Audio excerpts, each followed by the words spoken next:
ប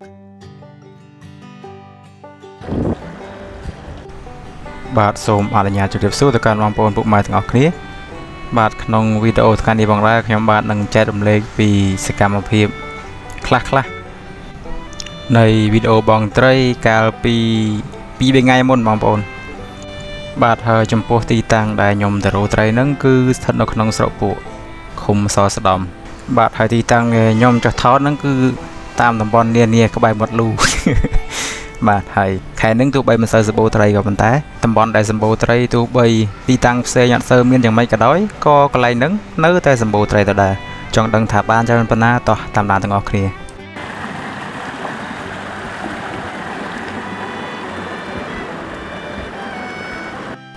បាទហើយសូមបញ្ជាក់បន្តិចនេះគឺជាសំណាញ់ដបូកបាទខោអាវសិនអត់ទាន់ប្រឡាក់ទឹកទេបាទអូបោះខ្វាច់ចង់5-6ម៉ែត្របាទកម្លាំងនៅពេញបាទ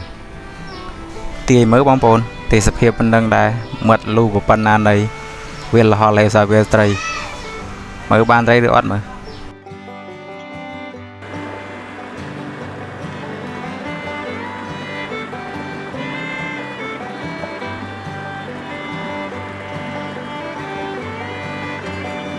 តោះមកអ៊ុតលទ្ធផលទាំងអស់គ្នាតោះមួយនោះចាប់ដល់មួយលើកបាត់ហើយណា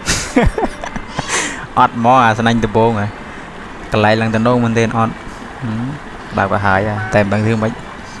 រកកន្លែងថ្មីបងប្អូននេះបាត់ទីតាំងថ្មីហ្នឹងគឺអត់មានកន្លែងណាទេនៅតែក្បែរមាត់លូនៅឡើយទេបងប្អូនហើយកន្លែងនេះស្អាតមែនទេទឹកហូរថ្លាឆ្វង់មកបើសិនជាយើងទៅមើលអែបមាត់លូហ្នឹងសត្វត្រីហែលប៉ុណ្្នឹងឯងប៉ុន្តែទឹកជ្រៅហើយហូរខ្លាំងទៀតអញ្ចឹងបងត្រីហ្នឹងជាជំរើសបងប្អូនបាទកុំឲ្យកាត់ពេលយូរតោះ1 2 3ខ្វាច់បាទសំណាញ់ទី2ហើយនេះបាទសំណាញ់ទី2ហ្នឹងគឺជាសំណាញ់ដែលសម្រាប់ជោគវាសនាថាតើត្រូវបន្តបងទៀតឬយ៉ាងណាបាទជាទូទៅកន្លែងតាមតំបន់ទឹកហូរតាមជីមាត់លូហ្នឹងត្រីវាចូលចិត្តមកផ្ដុំក្បាលគ្នានៅហ្នឹងឯងបាទមែនទេទៅនេះគឺយូរលហេតុហ្នឹងឯងដែលធ្វើឲ្យអ្នកបងត្រីវាច្រើនចូលចិត្តកាងមាត់លូដោយសារអីកន្លែងលូខ្លះវាបានកន្លែងខ្លះវាអត់បាទហើយមកសំណាញ់នេះគឺបានច្រើនកុនបាទដែរបងប្អូននេះមើលនេះសិតតែត្រីកទុយក្រហមបងប្អូនមិនចេះតិចទេនេះយើងអាចលៃឡូសឡបើហើសឡសឡអីក៏សឡទៅបងប្អូននេះលៃបានច្រើនណាស់នេះបាទសូមបញ្ជាក់បន្តិចណាបងប្អូនខែនេះមិនទាន់ដល់ខែត្រីចុះមែនទេនេះចាប់ពីរដូវរំហើយស្រូវចាប់ផ្ដើមគេច្រូតបដើខែ11តាមខែតែមួយអីហ្នឹងបន្លែហ្នឹងមិនបាច់និយាយទេបងប្អូនត្រីម៉ែអាត្រីឪអាត្រីបាទអានេះខ្ញុំវាតនេខ្ញុំបញ្ចុះទៅថតមែនទេទៅឥឡូវអត់ការងារធ្វើតើខ្ញុំតនេតែរហូតហ្នឹងខ្ញុំក៏ទៅថតថតទៅវាសំណំដែរបាទវាបានទាំងវីដេអូវាបានទាំងត្រីយកមកផ្ទះធ្វើម្ហូបបាទវាចំណេញណាព្រួយមួយបាញ់បានសត្វពីរបងប្អូនប៉ុន្តែបើថ្ងៃណាអត់បានត្រីគឺយើងមកវិញមានតែអំបិលបា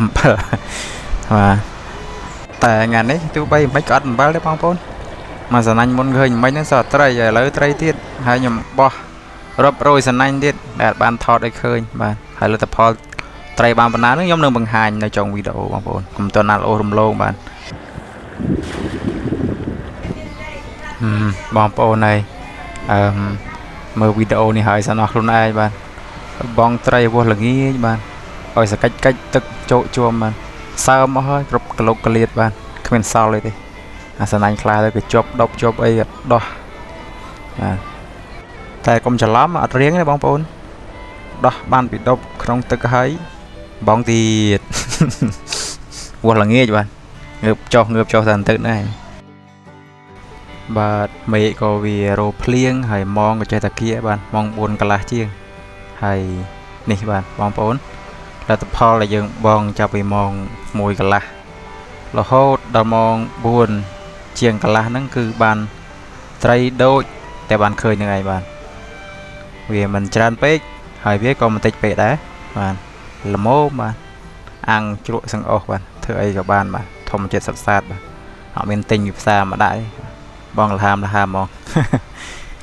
បាទហើយចំពោះវីដេអូក្នុងការបងត្រីសម្រាប់ថ្ងៃនេះគឺមានតែប៉ុណ្នេះបាទយើងបងត្រីចប់ហើយយើងត្រឡប់ទៅវិញបាទក្មួយអ្នកកាន់កាមេរ៉ាហ្នឹងនៅពីក្រោយម្នាក់បាទផ្លេចណែនាំឃើញតែខ្ញុំខ្វាយនៅមាត់លូតែឯងបាទការពិតមានជំនួយការម្នាក់ជំនួយការតូចបាទក្មួយខ្ញុំនឹងឯងបាទហើយជាចុងក្រោយសូមអរគុណអ្នកទាំងអស់គ្នាដែលតាមដាន វីដេអូរបស់ខ្ញុំតាំងពីដើមរហូតដល់ចប់បាទសូមអរគុណបាទសូមជម្រាបលា